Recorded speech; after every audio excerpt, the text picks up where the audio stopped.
오늘 우리에게 주신 하나님 말씀 같이 나누도록 하겠습니다. 유다서 1장 20절부터 25절까지의 말씀입니다. 신약전서 397쪽부터 398쪽까지의 말씀이죠. 유다서 1장 20절부터 25절까지의 말씀을 여러분과 제가 한 목소리로 합독하도록 하겠습니다.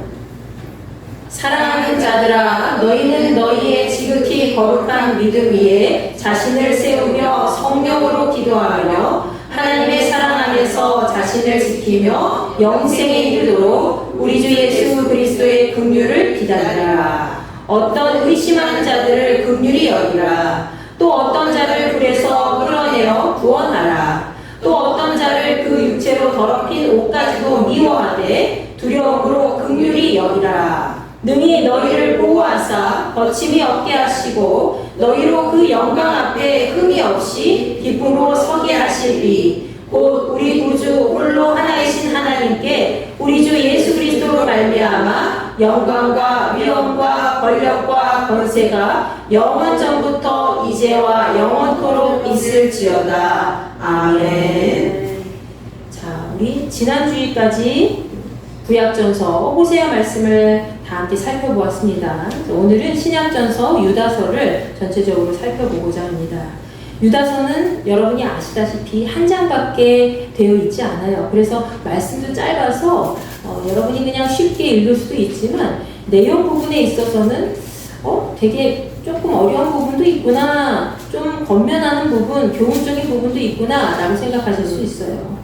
짧은 내용이지만 그 안에 들여다보면 매우 깊이 있는 신학적인 메시지를 담고 있습니다. 오늘 말씀의 저자인 이 유다는 예수님의 제자이지만 원래는 실제로 예수님의 형제이기도 합니다. 자, 예수께서는 동정녀 마리아의 몸을 입고 성령으로 잉태하신 분이죠. 그렇지만 예수님이 태어나신 다음에 마리아가 낳은 또 다른 자녀들이 있었습니다. 그 자녀들은 친아버지가 요셉이었기 때문에 요셉의 핏줄이 흐르는 그런 자녀들이죠. 그러니까 예수님과는 양쪽 부모가 같은 그런 자녀들이 아니라 한쪽 부모님, 엄마만 같은 씨다른 형제들이라고 볼 수 있습니다.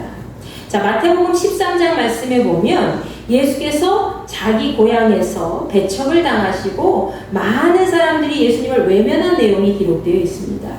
그때 마태복음 13장 55절 말씀에 보면 마을 사람들이 예수님을 바라볼 때에 하나님의 아들로 인정하지 않았어요. 저건 목수 아들 아니야 라고 얘기를 한 거예요. 그러면서 저 형제들은 누구누구 아니야 하면서 그 형제들에 대해서 언급한 내용이 기록되어 있죠. 즉 예수님의 형제들은 그곳에서 야고보, 요셉, 시몬, 유다 이렇게 4명의 사람들로 기록되어 있습니다. 이와 같은 말씀이 마가복음 6장 3절에도 똑같이 기록되어 있어요. 자, 이 중에 한 사람이 바로 오늘 유다서를 기록한 예수님의 동생인 유다입니다. 자, 사실 예수님의 동생들이 그 당시 어떤 직업을 가졌는지 또 그 사람들은 정확히 어떤 사람들인지 기록되어 있지 않습니다. 다만 우리가 알 수 있는 것은 유다라는 사람이 오늘 말씀 유다서 1장 1절 말씀에서 본인을 예수님의 종이요 야고보의 형제라고 소개하고 있다는 사실이죠. 자, 유다서 1장 1절 말씀에서 유다는 자신이 누구인지 그리고 누구에게 편지를 쓰는지 잘 알려주고 있으면서 2절 말씀에서 편지를 받는 대상자들을 축복하며 인사하고 있습니다. 우리 다 함께 읽어볼까요? 시작! 예수 그리스도의 종이요 야고보의 형제 유다는 부르심을 받은 자 곧 하나님 아버지 안에서 사랑을 얻고 예수 그리스도를 위하여 지키심을 받은 자들에게 편지하노라. 긍휼과 평강과 사랑이 너희에게 더욱 많을지어다. 아멘. 자, 유다는 예수님의 형제라고 먼저 얘기하지 않아요. 먼저 그분의 종이라고 언급을 하고 있지요. 자, 본인의 정체성을 이렇게 예수님의 종으로 밝히고 있습니다. 이것은 예수님을 통해서 내가 어떤 권위를 세우고자 한 것이 아니라 오히려 본인은 예수님의 제자일 뿐 아무것도 아닌 존재라는 것을 겸손하게 밝힌 거지요. 나는 예수님 형제야, 나 예수님 동생이야 라고 얘기하지 않아요. 먼저 밝히잖아요. 그는 예수님의 제자이면서 자기의 친형제인 야고보를 나중에 언급함으로써 예수 그리스도를 전하는 사람으로서의 정체성을 확실히 얘기하고 있습니다. 여러분도 나중에 그리스도인으로서 누군가에게 자신을 소개할 때, 저 누구누구 아무개 엄마예요. 전 누구 집사입니다. 전 누구 무슨 권사입니다. 이런 식으로 하는 것도 괜찮겠지만 이것이 아니라 가장 먼저 저는 예수님을 전하는 하나님의 사람이다 라는 것을 먼저 마음에 품고 고백할 수 있기를 바랍니다. 우리가 예수님을 마음으로 믿고 그 이름을 부르며 따르는 삶을 살기로 작정했다면 그 모든 것을 세상 가운데 막 드러낼 때, 난 예수님 믿는 사람이야, 나 교회 다니는 사람이야 라는 것을 드러낼 때에 믿음의 역사는 그때부터 시작되는 줄 믿으시기 바랍니다. 유다는 하나님의 부르심을 받은 모든 사람들에게 이 편지를 쓰고 있다고 밝히고 있죠. 즉 유다는 지금 2000년이 훨씬 넘은 이 시점에서 이 글을 읽는 우리 모두에게도 말씀하고 있다는 거예요. 그는 서신서의 대장자들에게 예수님 안에서 그들을 돌보시고 지켜주신 하나님의 사랑 안에 그들이 거하고 있다는 사실을 마음에 품고 이야기합니다. 그러면서 그는 하나님의 긍휼과 그리고 평안과 사랑이 편지의 수신자 모두에게 넘치기를 간절히 기도하면서 축복해주고 있습니다. 자, 우리가 누군가에게 이러한 축복을 받는다면 얼마나 큰 복이겠습니까? 우리 신수자 원사님 하나님의 은혜와 평강이 넘치기를 축복합니다. 이렇게 누군가 계속 얘기한다고 생각해 보세요. 얼마나 기분이 좋겠어요. 여러분과 저에게도 이러한 복이 날마다 샘솟기를 바랍니다. 그리고 우리가 세상 사람들을 만날 때에도 이런 축복을 해줄 수 있는 존재가 되어야 된다는 거예요. 누구누구 어떤 집사, 권사뿐만이 아니라 어떤 사람들을 이웃집에서 세상에 정말 하나님을 믿지 않는 예수 그리스도를 영접하지 않는 사람들을 만나도 내가 당신을 축복합니다 라고 말할 수 있는 존재가 되어야 된다는 거죠. 자, 이제 본론으로 들어가겠습니다. 유다는 편지를 쓴 이유에 대해서 아주 구체적으로 이야기를 하고 있죠. 유다서 1장 3절과 4절 말씀을 읽도록 하겠습니다. 시작! 사랑하는 자들아, 우리가 일반으로 받은 구원에 관하여 내가 너희에게 편지하려는 생각이 간절하던 차에 성도에게 단번해 주신 믿음의 도를 위하여 힘써 싸우라는 편지로 너희를 권하여야 할 필요를 느꼈노니 이는 가만히 들어온 사람 몇이 있습니다. 그들은 예적부터 이 판결을 받기로 미리 기록된 자니 경건하지 아니하여 우리 하나님의 은혜를 도리어 방탕한 것으로 바꾸고 홀로 하나의 신주제 곧 우리 주 예수 그리스도를 부인하는 자니라. 아멘. 자, 그는 먼저 편지를 받는 대상자들 모두에게 구원에 관하여 이 편지를 쓰고 싶었다고 자기의 마음을 토로하는 거예요. 그러던 중에 그가 이렇게 중요한 편지를 쓸 수밖에 없는 아주 중요한 또 다른 이유에 대해서 언급합니다. 그것은 바로 하나님께서 성도들에게 단번해 주신 그 믿음을 굳건하게 지키라는 것이죠. 자, 유다가 이렇게 편지의 수신자인 이 성도들에게 그들의 믿음을 잘 지키라고 권면한 이유는 무엇입니까? 그것은 성도들에게 찾아온 유혹 때문이었습니다. 자, 4절 말씀에서 그 유혹은 성도들의 신앙 공동체 안에서 들어온 몇몇의 사람들로부터 비롯되었음을 언급하고 있는 거지요. 자, 그들은 예전부터 기록되어 있는 판결을 바탕으로 자기들의 한 짓 때문에 벌을 받게 될 것이다 라고 이야기합니다. 자, 그들이 한 일은 무엇입니까? 이 믿음의 공동체 안에 몇몇의 사람들이 들어와서 그 공동체를 흐려놓았다는 거예요. 근데 그들이 한 일은 무엇입니까? 그들은 하나님을 반대하고 하나님이 주시는 그 은혜를 죄 짓는 데 사용하였을 뿐만이 아니라 예수님을 거부한 자들이라고 되어 있지요. 따라서 그들은 하나님의 자녀도 아니고 그리스도인으로 불릴 수도 없는 그런 존재들인 것입니다. 그런데 어쩌다가 이들이 이 믿음의 신앙 공동체를 흔들어 놓았을까요? 그것은 성도들의 기본적인 믿음이 단단히 잡혀져 있지 않은 상태에서 엉뚱한 교리로 혼잡하게 되었기 때문에 신앙 공동체가 자연스럽게 어지럽히게 된 것이죠. 그렇게 이 유다는 이 문제를 한 번 더 거론하면서 믿음의 형제자매들이 다시 한번 경각심을 갖고 그리스도 안에서 하나가 되어 자기의 믿음을 굳건하게 세우길 바란 것입니다. 자, 유다는 믿음의 성도들 안에서 그들을 혼잡하게 하고 유혹했던 이 거짓 교사들에 대해서 유다서 1장 5절부터 7절까지의 말씀에서 역사적인 사례를 들면서 심판을 경고하고 있습니다. 자, 5절 말씀에 여러분 보시면 출애굽 세대 중에서도 끝까지 하나님 말씀 앞에서 불순종했던 백성들이 있었죠. 그 백성들은 결국 멸망할 수밖에 없었다고 얘기해요. 그리고 6절 말씀에서는 자기 자리를 지키지 아니하고 처소를 떠나서 타락한 천사들이 있잖아요. 그 천사들은 어떻게 됐습니까? 어둠에 갇혀서 영원히 결박당한 채 하나님의 심판을 받게 되었다고 얘기를 하죠. 그리고 7절 말씀에서는 음란을 쫓았던 그 소돔과 고모라 역시 그 이웃 도시들과 함께 영원한 불의 형벌을 받게 되었다고 말씀하고 있습니다. 자, 유다는 성경의 역사 속에 등장하는 이 이단 세력과 거짓 교사들, 그리고 하나님의 말씀을 거부한 수많은 세대들이 영원한 형벌과 심판 속에서 죽을 수밖에 없었다는 것을 확실하게 이야기하죠. 지금 믿음의 성도들 속에 가라지처럼 섞여 있는 그런 존재들은 멸망받을 수밖에 없다는 것을 언급하고 있는 겁니다. 이렇게 하나님 앞에 멸망받을 수밖에 없는 이 거짓 교사들의 정체와 구체적인 특징이 있습니다. 그것은 무엇일까요? 유다서 1장 8절부터 16절까지 말씀을 보면 쭉 그 내용이 등장하고 있어요. 그들에 대해서 구체적으로 이야기하죠. 자, 먼저 8절 말씀을 보면 그들은 꿈에 의해 인도함을 받고 죄로 자신의 몸을 더럽힌다고 되어 있습니다.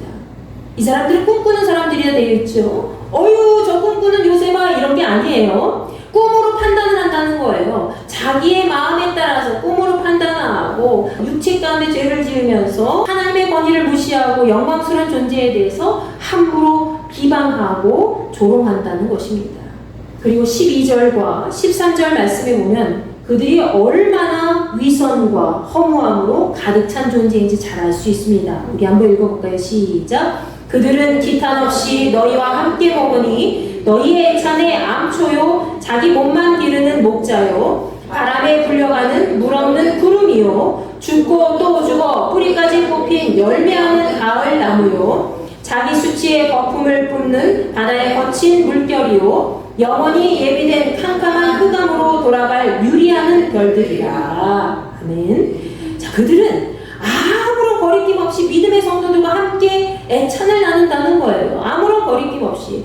세상의 죄악 속에 빠져 있다가도 아유 성찬식이 됐네 하면서 성찬의 음료를 나누고 말이죠. 막 사랑으로 막 한다고 그러면서 음식을 먹고 말이죠. 근데 사랑으로 음식을 나누는 그 자리를 그들이 더럽힌다는 거예요. 암초 같은 존재가 되어서.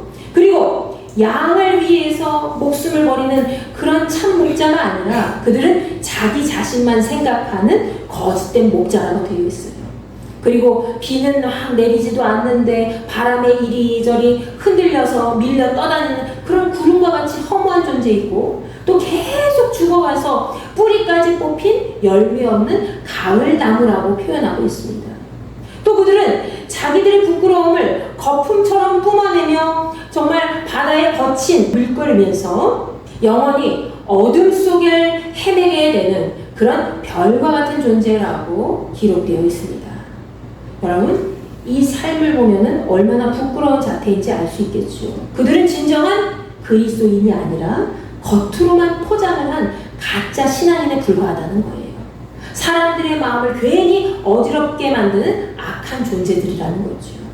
자, 14절과 15절 말씀에서는 아담의 10대 손 에녹의 예언대로 하나님께서는 수많은 거룩한 자들과 함께 이러한 경건하지 못한 자들의 악행과 말들을 심판하실 것이라 하였습니다. 14절과 15절 말씀입니다. 우리 한번 읽어볼까요? 시작!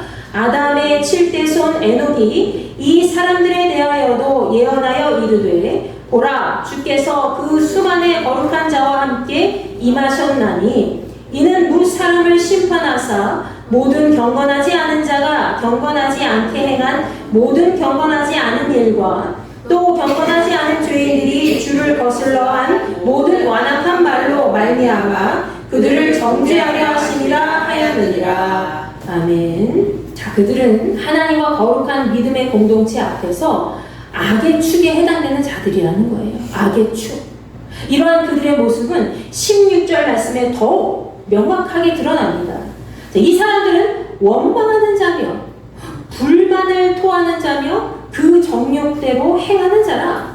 그 입으로 자랑하는 말을 하며 이익을 위하여 아첨하느니라.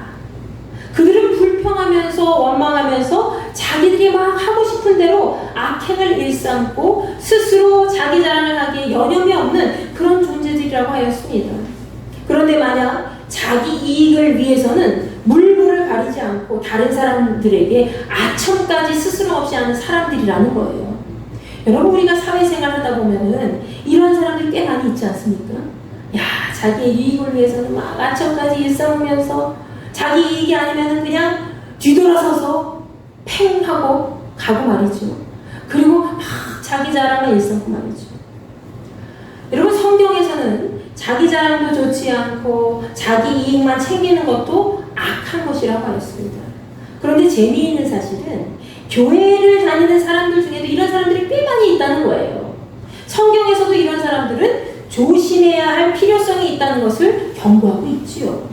그리고 우리 스스로도 이단 사상을 떠나서 생활 속에서 이런 자들이 되지 않도록 조심해야 할 것입니다. 자, 유다는 이러한 거짓 사상을 가진 자들을 경계해야 함을 분명히 언급하면서 그들의 정체를 밝히고 있죠. 그리고 유다서 1장 17절부터 마지막 25절까지의 말씀에서는 편지의 수신자가 되는 사랑하는 성도들을 향하여 마지막 때에 지켜야 할 본분에 대해서 언급합니다. 그리고 최후의 주께서 주실 승리를 선포하고 있죠. 자, 먼저 17절 말씀에서 유다는 성도들에게 예수 그리스도의 사도들이 전부터 미리 경고했던 말씀들을 기억하라고 말씀합니다. 자, 사도들이 이미 전부터 말씀하고 있던 것이 무엇입니까? 그것은 18절부터 19절까지의 말씀에 기록된 대로 마지막 때에 일어날 사탄의 세력들에 대한 부분이지요. 자, 그들은 마지막 때에 자신의 경건하지 않은 정욕대로 행하면서 믿음의 성도들을 조롱하는 자들이라고 하였습니다. 또 그들은 분열을 일으키는 자들로서 본능대로 사는 육체 속에 거하는 자들이고 성령이 없는 자라고 하였습니다. 여러분이 육체 속에 육체 안에 거하면 성령을 거스르는 자들이 되는 거예요. 그렇다면 어떻게 해야 장차 일어날 마지막 때에 우리가 그 혼란을 막고 잘 대비할 수 있을까요? 그 방법에 대해서 우리가 20절부터 살펴보겠습니다. 그 첫 번째 방법은 오늘 본문 말씀의 제목과도 연결되어 있는데요. 바로 20절 상반절 말씀이죠. 사랑하는 자들아, 너희는 너희의 지극히 거룩한 믿음 위에 자신을 세우며. 바로 지극히 거룩한 믿음 위에 자신을 세우라는 겁니다. 그럴 때에 믿음의 터 위에서 굳건하게 서서 마지막 때의 혼란을 막을 수 있다는 거예요. 이 말씀을 우리가 조금 더 쉽게 풀이하면 신앙의 기초를 단단히 다지라는 거죠. 여러분이 아이를 키울 때를 한번 생각해 보십시오. 보통 일반적으로 우리 아기들이 목을 먼저 가누죠. 목을 이렇게 처음엔 할 수 없어서 그냥 목이 뒤로 꺾이기도 하고 그래서 목을 잘 받쳐주잖아요. 근데 아이가 이제 목에 힘이 생기면 목을 가누고 자기 마음대로 목을 조정할 수가 있죠. 그 다음에 뭘 해요? 뒤집기를 하잖아요. 엎드렸다가 그리고 되짚기도 하고 앞으로 뒤로 자빠졌다가 그리고 배밀이를 합니다. 배밀이를 하면서 이러면서 다리도 움직이지 못하면서 그냥 배로 막 가는 거예요. 지렁이처럼. 그러다가 그렇게 하다가 기어다니고 그 다음에 어떻게 되죠? 걸어다니고 그 다음에 뒤뚱거리면서 뛰는 단계까지 가게 됩니다. 물론 여기서 한 단계를 건너뛰는 아이도 있지만 대부분 이 같은 순서로 아이들이 성장하지요. 이것은 아이의 대근육이 발달한 아주 기초적인 단계를 이야기하는 겁니다. 여기서 몇 단계씩 한꺼번에 건너뛰어서 갑자기 하루 만에 막 걷고 뛰고 할 수 없잖아요. 신앙의 기초를 세우는 것도 그렇다는 거예요. 우리가 처음에는 어떻습니까? 예수 그리스도를 마음으로 막 영접해요. 예수님이 나를 위해서 십자가에 달려 돌아가셨고 나를 위해서 다시 사셨고 내가 그분의 이름을 믿고 살아갈 때에 나는 천국에 갈 수 있습니다. 주님, 나의 죄를 용서하신 것을 믿습니다. 라고 예수님을 영접하고 그 다음부터 믿음 생활이 시작이 되죠. 그렇게 할 때에 하나님께서 주신 첫 믿음을 갖고 그 사람은 어떻게 합니까? 하나님 말씀을 계속 잘 들어요. 계속 잘 듣고 믿음의 선배들이 이렇게 기도하는 거야 하면은 주기도문부터 시작해서 기도하는 방법도 배우고 그러면서 하나님 말씀 마음에 새기면서 그 사람이 마음에 새겨지는 그 하나님의 말씀으로 실천하기까지 하잖아요. 진리 안에서 하나씩 잘 실천해가면서 기초를 세워가는 것이죠. 그것이 바로 믿음의 터 위에 굳건히 서서 마지막 때를 잘 이길 수 있는 겁니다. 자, 두 번째로 마지막 때의 혼란을 막을 수 있는 방법은 무엇입니까? 본문 말씀 20절 하반절에 기록된 대로 성령으로 기도하라는 거예요. 성령으로 기도하라.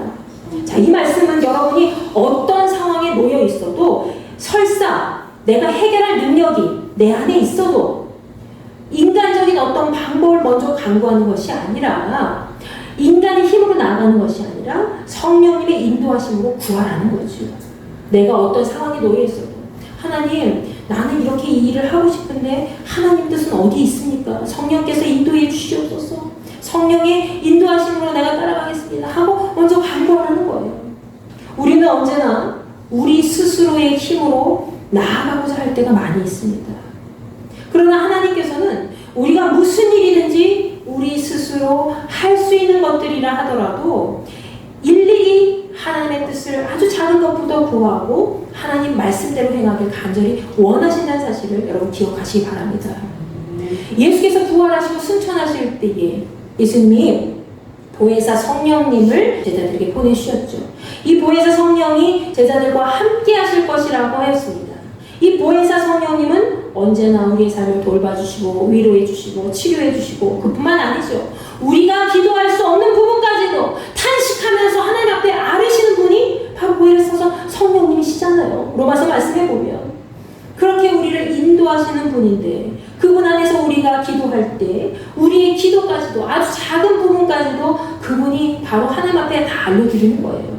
그렇기 때문에 우리는 언제나 성령님의 인도하심에 따라 기도하며 우리가 섣부른 판단으로 행동하지 말고 먼저 성령의 뜻 안에서 믿음으로 나아가야 될 것입니다. 자, 세 번째로 마지막 때에 흔들림 없이 나아갈 수 있는 방법이 뭐죠? 본문 21절 상반절에 기록된 대로 하나님의 사랑 안에서 자신을 지키는 것입니다. 하나님의 사랑 안에서 자기 자신을 잘 지키는 거예요. 자, 이 부분은 우리가 일상생활 속에서 변함없이 반드시 지켜야 할 부분이죠. 하나님의 사랑 안에서 자신을 잘 지킨다는 것은 무슨 의미입니까? 우리가 그분의 품 안에서, 하나님의 품 안에서 항상 머물러야 된다는 거예요. 그분의 품 안에 머무는 삶은 거저 주어지는 것이 아닙니다. 우리가 하나님의 말씀을 주야로 잘 묵상하면서 날마다 그 뜻을 새기며 실천할 때 하나님의 영과 날마다 함께하는 존재가 될 줄로 믿습니다. 첫사랑을 하면 어때요? 매번 그 사람만 생각하게 되잖아요. 여러분의 첫사랑이 누군지 저는 잘 모르겠지만 그렇게 첫사랑의 상대를 생각하는 것처럼 우리가 하나님을 날마다 생각하라는 거예요. 그러면서 하나님의 말씀을 묵상하면서 하나님이 기뻐하시는 일을 행할 때 우리의 삶은 언제나 풍요로운 하나님의 안식처 속에 머물게 될 줄로 믿습니다. 마지막으로 마지막 때의 혼란을 막는 방법은 바로 21절 하반절에 기록된 대로 우리를 영생으로 인도하시는 예수님의 긍휼하심을 기다리라는 거죠. 이 말씀을 우리가 간단하게 풀이하면 언제나 우리는 영원한 생명으로 이끄시는 예수 그리스도 안에서 구원에 대한 소망을 품고 살아가는 겁니다. 여러분, 그리스 로마 신화에서 신들의 왕인 제우스가 인간에게 불을 훔쳐다 준 프로메테우스에게 벌을 준 사건이 있지요. 그리고 난 다음에 제우스는요, 프로메테우스의 동생인 에피메테우스에게 자비를 베푼다는 명목하에 판도라라는 아름다운 아내를 선물로 주게 됩니다. 자, 판도라 아시죠? 이 판도라는 신들의 선물이 담긴 상자를 받았어요. 근데 제우스가 한 가지 조건을 내밀죠. 그녀에게 너 그 상자 절대로 열면 안 돼 라고 이야기합니다. 근데 이 판도라가 호기심이 너무 많은 여자예요.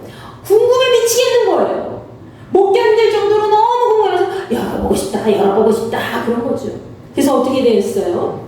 이 상자를 탁 여는 순간 인간 세계를 어지럽히는 이간질하고 재앙을 일으키는 온갖 악한 근원들이 거기 숨어 있던 거예요. 인간의 근심, 걱정, 슬픔, 재난 여러 가지 것들이 다 나오게 돼요. 판도라는 너무 놀라서 이게 뭐야? 하면서 놀라서 상자를 탁 닫아버렸지만 이미 때는 늦었죠. 다 나갔어요. 근데 인간 세상에는 그래서 온갖 근심, 걱정과 고난이 떠날 날이 없다라고 표현하죠. 그래서 우스갯소리로 사람이 살아갈 때 고난이 없는 시간은 없다라고 얘기합니다. 그런데 이 판도라가 상자를 닫았을 때 딱 하나 남은 것이 있었어요. 그것이 바로 뭐예요? 희망이라는 거죠. 그래서 사람들은 온갖 고통과 고난 속에서도 희망을 안고 하루하루를 버티면서 살아간다고 이야기합니다. 이것이 그리스 로마 속에 등장하는 이야기예요. 자, 세상 사람들은 각자 개인의 의지에 따라서 이렇게 희망을 품고 살아가지만 우리는 어떻습니까? 우리는 다르잖아요. 우리는 그리스도인이기 때문에 예수 그리스도가 우리의 생명이요 소망이 되신 줄 여러분 믿으시기 바랍니다. 우리는 우리의 생명이 되시고 구원이 되신 예수님을 의지하면서 하나님 나라의 소망을 품고 살아가는 존재들입니다. 소망이라는 것은 희망보다 더 윗단계에 있는 그런 하늘의 선물이에요. 세상적인 의미의 희망과는 다르다는 거예요. 우리가 믿음 안에서 구원의 약속을 믿고 예수님의 소망 안에서 살아갈 때에 그 어떤 혼란한 마지막 때라도 어떤 흔들림 없이 굳건히 나아갈 수 있다는 사실을 믿고 의지하시기 바랍니다.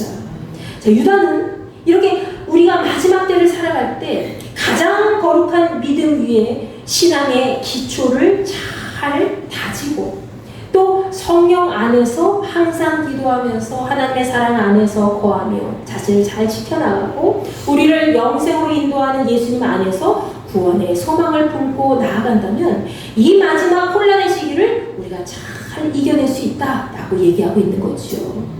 그리고 그는 본문 22절부터 23절까지의 말씀에서 참된 신앙인으로서 다른 사람들을 대하는 태도까지 언급해주고 있습니다. 혹시 믿음의 공동체 안에서 의심하는 자들이 있다면, 자기 신앙을 의심하고 예수 그리스도를 믿는 것에 대해서 의심한 사람이 있다면 그들을 불쌍히 여기고 품어줘라, 긍휼히 여기라 라고 얘기합니다. 또 어떤 경우에는 죄악의 불구덩이에서 끌어내서 그 사람을 구원으로 이끌어라 라고 얘기하죠. 그리고 어떤 사람들은 육체로 더럽힌 죄까지는 참 미워하지만 그 죄를 저지른 삶에 대해서는 긍휼의 마음으로 그를 건져내라 라고 말씀하고 있습니다. 즉 여기서 유다가 말하고 있는 것은 거짓 선지자, 거짓 교사들, 즉 이단 세력에게 미혹당해서 잘못된 길로 걷게 된 사람들을 의미하죠. 이 사람들이 막 잘못된 교리에 의해서 이단 세력에 빠져서 그냥 하나님을 잘 믿다가 예수 그리스도를 영접해서 잘 믿다가 샛길로 빠진 거예요. 근데 이 사람들을 대할 때의 중세시대 교회법에서는 어땠어요? 그 사람들을 처형했어요. 처형당해도 마땅한 사람들이었다는 거예요. 그러나 유다는 어떻습니까? 유다는 그들을 예수 그리스도 안에서 용서하고 그리고 그들이 다시 생명의 길로 가도록 인도하라고 말씀하고 있는 거죠. 그들을 그냥 버리는 것이 아니라 너희들 그 사람들을 위해서 같이 기도하고 그 사람을 예수님의 구원으로 너희들이 잘 이끌어줘라 이렇게 얘기하는 거예요. 우리가 신앙생활할 때에 마음이 맞지 않는 사람들이 참 많이 있습니다.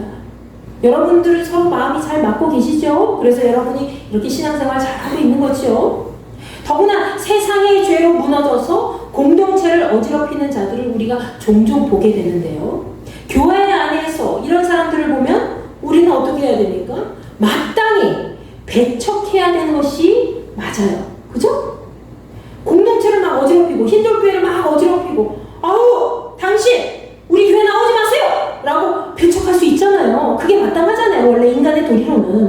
그런데 유다는 이렇게 얘기하고 있는 거예요.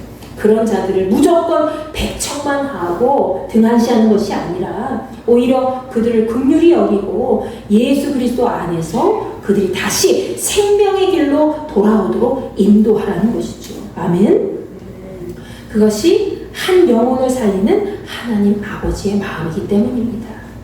이제 유다는 본문 24절과 25절 말씀을 끝으로 해서 승리의 선포를 하면서 편지를 받는 모든 성도들을 향해 축복의 선언을 하고 있죠. 우리 24절, 25절 다 같이 읽어보겠습니다. 시작. 능히 너희를 보호하사 거침이 없게 하시고 너희로 그 영광 앞에 흠이 없이 기쁨으로 서게 하실 이 곧 우리 구주 홀로 하나이신 하나님께 우리 주 예수 그리스도로 말미암아 영광과 위엄과 권력과 권세가 영원 전부터 이제와 영원토록 있을지어다. 아멘. 자, 이 말씀은 아무리 믿음의 사람들을 위협하는 악한 세력이 있다 하더라도 마지막 때까지 우리를 잘 지켜주시고 생명의 길로 인도하시는 그 하나님께서 우리를 굳건하게 설 수 있도록 이끌어 주신다는 사실을 기억하라는 거예요. 지금도 우리 주변에는 교회 공동체를 교묘하게 흔들어놓는 아주 거짓된 이단 세력과 사이비 단체들이 굉장히 많이 있습니다. 우리 힌돌교회에도 저기 춘천에 있는 어떤 신천지 무슨 빌립지파인가 어디서 계속 연락이 오는 거예요. 저한테 연락이 계속 오고 그리고 편지도 보내고 말이죠. 막 그럴싸하게 아유 목사님 힘드시지요? 이러면서 아유 우리 성도님들은 어떻게 지내세요? 이렇게 막 감정에 흔들릴 수 있을 정도의 그 따뜻한 말로 위로하는 척 하면서 잘못된 교리를 가지고 우리를 막 흡수하려고 그러는 거죠. 여러분 그들은 어떤 존재들입니까? 그들만의 이상한 교리로 교회를 조금씩 잠식해 나갑니다. 그러면서 요즘에 특히 다른 이단 세력과 사이비 종교들은 청년들을 타깃으로 할 때가 많이 있어요. 요즘 청년들 어때요? 쉬었다 청년들이 많이 있죠? 취업이 잘 되지 않는 거예요. 특별히 AI 시대에 신입 직원들을 뽑는 회사들이 많지 않아요. 중견 직원들을 많이 뽑는데 신입 회사 직원들을 많이 뽑지 않아서 청년들이 많이 열심히 스펙을 쌓아도 연결이 되지 않는 거죠. 그 일 청년들을 타깃으로 해서 그 사람들에게 막 진로 상담도 해준다고 하면서 여러 가지 취업 활동을 준비시킨다는 명목하에 이 세상의 미래를 이끌어갈 그 청소년과 청년들의 영혼을 갉아먹고 있다는 것입니다. 그래서 굉장히 위험하다는 거예요.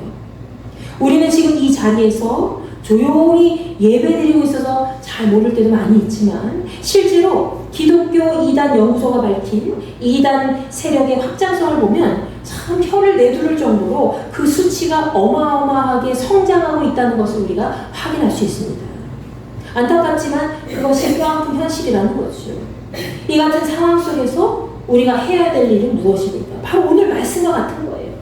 지금까지 다지지 못한 믿음의 기초를 내가 튼튼히 세우면서 앞으로 매 눈을 가지고 영적 분별력으로 우리 자신과 주변이 악한 세력에게 짓밟히지 않도록 항상 깨어서 기도하면서 하나님의 뜻을 간구하며 나아가야 될 것입니다. 무엇보다 중요한 사실은 마지막 때에 악한 세력에게 잠식당할까 봐 두려워서 벌벌 떠는 것이 아니라 강하고 담대한 마음을 가지고 믿음의 기초 위에 털을 잘 닦아야 되겠지요. 그러기 위해서는 그 어떤 행위보다 영적인 분별력을 가져야 됩니다. 여러분이 영적으로 다 기도하면서 이건 아닌 것 같은데 라는 그런 캐치할 수 있는 능력을 가져야 된다는 거예요. 여러분이 만약에 그것이 부족하다면 하나님 나에게 깊은 통찰력, 영적인 통찰력을 주세요. 그래서 옳고 그름을 하나님 안에서 잘 구분해서 내가 잘못된 길로 가지 않도록 우리 공동체가 우리 속회가 잘못된 방향으로 나아가지 않도록 도와주세요 라고 기도하는 거예요. 여러분 그 마음을 가지고 교묘하게 우리를 잠식하려고 하는 그런 거짓된 이단 세력들을 잘 파악하고 경계할 수 있어야 되겠습니다. 하나님께서는 우리가 자기 자신의 믿음을 잘 세우고 성령 안에서 기도하면서 날마다 하나님의 사랑 안에서 거하고 그리고 예수 그리스도의 긍휼을 소망하며 기다릴 때 세상의 어떤 풍파 속에서도 우리는 결코 흔들리지 않는 신앙의 기둥으로 든든히 설 수 있는 그리스도인이 된다고 지금 유다서 말씀에 말씀하고 있다는 것이죠. 인류의 마지막까지 우리가 넘어지지 않도록 지켜주시고 흠없는 하나님의 사람으로서 그분의 영광 앞에 기쁨으로 서도록 인도해 주시는 하나님 안에서 오늘도 여러분의 삶을 온전히 맡기시고 믿음의 터 위에 굳건한 자로 승리할 수 있기를 간절히 소망합니다. 아멘.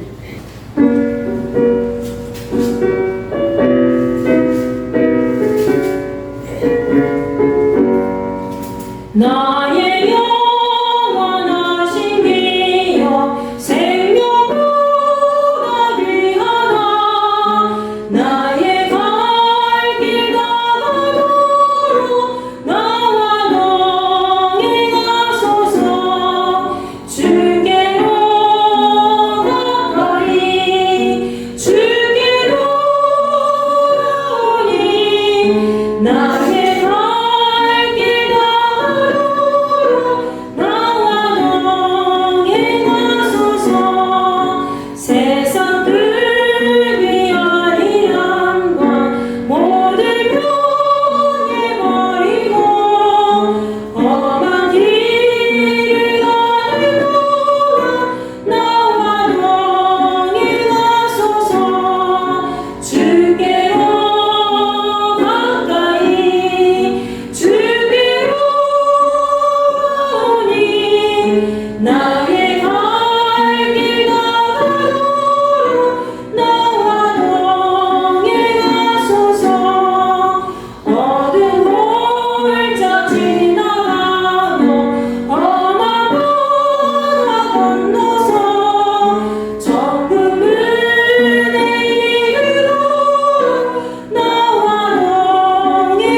기도하려고 합니다.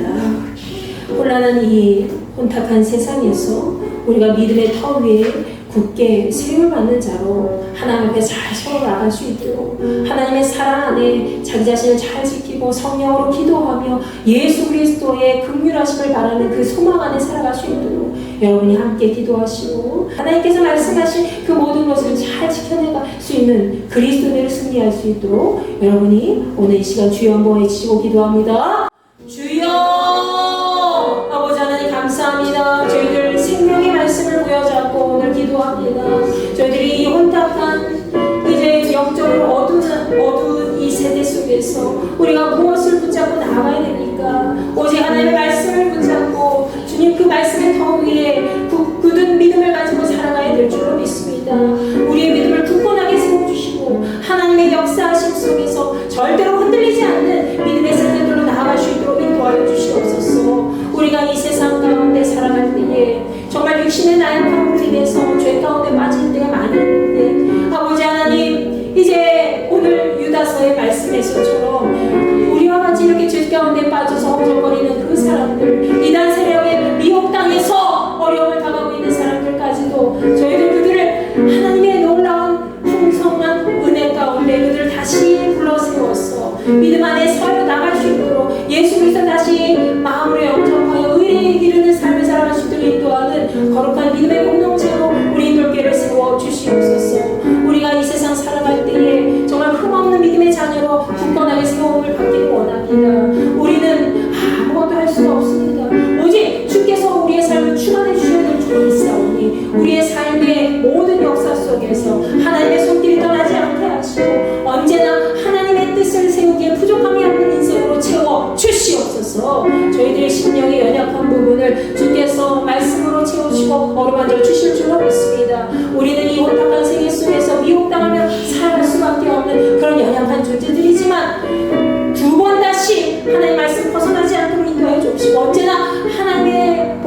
말씀 안에서 날마다 경건하게 자기 자신을 잘 세워갈 수 있게 도와주시고 언제나 하나님의 사랑 안에 거하며 자기 자신을 잘 지켜갈 수 있게 인도해 주옵소서. 또한 아버지 하나님 예수 그리스도를 향한 그 소망 안에서 날마다 천국을 바라보며 살아갈 수 있도록 인도하여 주실 줄로 믿습니다. 우리를 언제나 보호하시고 인도하시는 성령 안에서 기도할 수 있도록 날마다 깨어서 영적 분별력을 가지고 나갈 수 있는 우리 거룩한 존재들 될 수 있도록 우리의 삶을 주장하여 주시옵소서. 이 자리에 함께하지 못한 자녀들이 있습니다. 기억하여 주옵시고 하나님의 말씀을 듣게 하시고 그 말씀으로 다시 고침받아 세움을 받고 하나님의 능력의 말씀으로 하나가 되신 존재가 될 수 있도록 주여 역사하여 주시옵소서. 아버지 하나님을 언제나 함께 마음에 품고 기도하며 동행할 수 있는 존재들이 되기를 원합니다. 우리 교회 모든 지체들마다 자신의 삶을 잘 돌아보게 하시고 믿음의 터 위에 굳건하게 서서 이 흔들리지 않는 그런 삶을 온전히 살아갈 수 있도록 주여 도와주시옵소서. 이단 세력에게 짓밟히며 잠식당하고 있는 그런 교회들과 그런 청년들과 또 청소년들이 많이 있습니다. 아버지 그들을 불쌍히 여겨주시사 다시 주님 앞에 돌아오게 하시고 신실한 예수 그리스도의 이름 앞에 무릎 꿇고 영생을 바라보며 아버지 하나님의 구원의 손길을 날마다 기대하며 나가신 존재들이 될 수 있도록 주여 허락하여 주시옵소서. 저희들의 삶의 모든 부분을 주께서 만져주실 줄로 믿습니다. 보혜사 성령을 지금도 우리에게 보내주시어서 우리가 기도하지 못하는 부분까지도 단식하면서 하는 아버지께 아뢰시는 그 부분을 우리가 마음에 다시 한번 마음에 품고 기도하기를 원하오니 주여 붙잡아 주시고 새 생명을 허락하여 주시어서 우리의 삶이 날마다 하나님의 말씀의 터 위에 굳건하게 서서 언제나 흔들림 없는 믿음으로 날마다 하나님의 뜻을 세우니 부족함이 없는 인생이 될 수 있도록 주여 역사하여 주시옵소서. 오늘도 저희들 말씀으로 주님 하나가 되기를 원합니다. 우리의 마음을 열어 날마다 하나님 나라를 향하여 나아갈 수 있도록 주님 붙잡아 주시옵소서. 우리의 믿음을 다시 한번 돌아오게 하시고 굳건하게 세움을 받을 수 있도록 은혜를 베풀어 주시옵소서. 주여 은혜를 베풀어 주시옵소서. 함께하여 주시옵소서.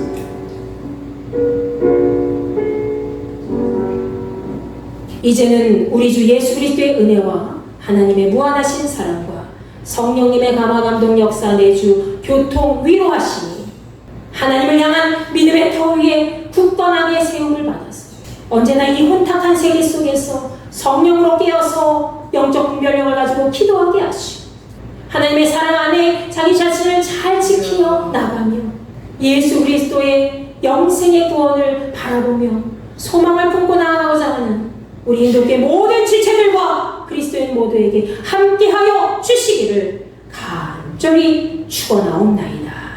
아멘.